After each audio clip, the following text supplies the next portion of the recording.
ஹர்திக் பாண்டியா நல்லா போட்டாரு. நம்ம வந்து ஹர்திக் பாண்டியா பவுலர் ஒமிட் பண்ணக்கூடாதுன்னு சொல்லியிருந்தோம். ஹர்திக் பாண்டியா நல்லா போட்டாரு.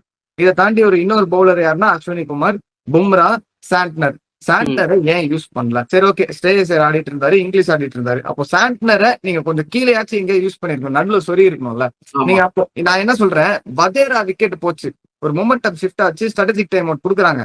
அப்போ நீங்க வந்து எடுத்தோன்னே சாண்டர் வந்து அடிக்க போயிடுவாங்களா? இவ்வளோ பேஸ் பவுலர் ஆடிட்டு, இவ்வளவு நேரம் பேஸ் பவுலர் ஆடிட்டு ஃபர்ஸ்ட் எடுத்தோன்னே ஸ்பின்னர் அடிக்க பேட் வருமா? கொஞ்சம் டைம் ஆகும், ஒரு சிங்கிள் டபுள்னு போவோம். அந்த ஓவரை கொஞ்சம் கடத்தி இருக்கலாம்ல, அந்த ஒரு ஓவரை நடுவில் சொறி இருக்கலாம்ல சாண்டர் வச்சு. சாண்டர் ஏன் மிஸ் பண்ணீங்க? ஓகே, அதை நம்ம பேசணும். 17th ஓவர் சாண்ட்னர் ஓகே தான். நான் என்ன கேட்கிறேன், முன்னாடியே அதாவது இந்த வதேராவும் ஐயரும் ஆடிட்டு இருக்கிறப்ப மேட்ச் அப்ஸ் நம்ம பேசுறோம். ஆனா உண்மையே சொல்றேன், ஒரு நல்ல எக்ஸ்பீரியன்ஸான பவுலர் லைக் சாண்ட்னர் இந்த மேட்ச் அப்ஸ் எல்லாம் கண்டுக்கவே மாட்டாரு. இன்ஃபேக்ட் வதேராக்கு அகைன்ஸ்டாவே ஒரு சான்ஸை கிரியேட் பண்ணாரு. மிட் விக்கெட்ல வந்து அந்த நமந்தீர் கொஞ்சம் உள்ள இருந்தாரு, சிங்கிள கட் பண்ணும் அப்படின்றதுக்காக. அவர் டீப்ல இருந்தாருன்னா அது கேட்ச். சரியா? So he created a chance that went to the boundary. Nothing against Santner. He bowled really well. அவருக்கு வந்து இன்னொரு ஓவர் நடுவில் கொடுத்து பார்த்துருந்துருக்கலாம். அந்த ரீஸ்டாப்லி ஓவர் வந்து அந்த அதுதான் சேஞ்சிங் பாயிண்ட் என்ன பொறுத்த வரைக்கும் அந்த மேட்ச்லயே. அது அந்த ஓவர் மேபி சாண்ட்னர் கொடுத்து வேற மாதிரி இது பண்ணிருக்கலாம்.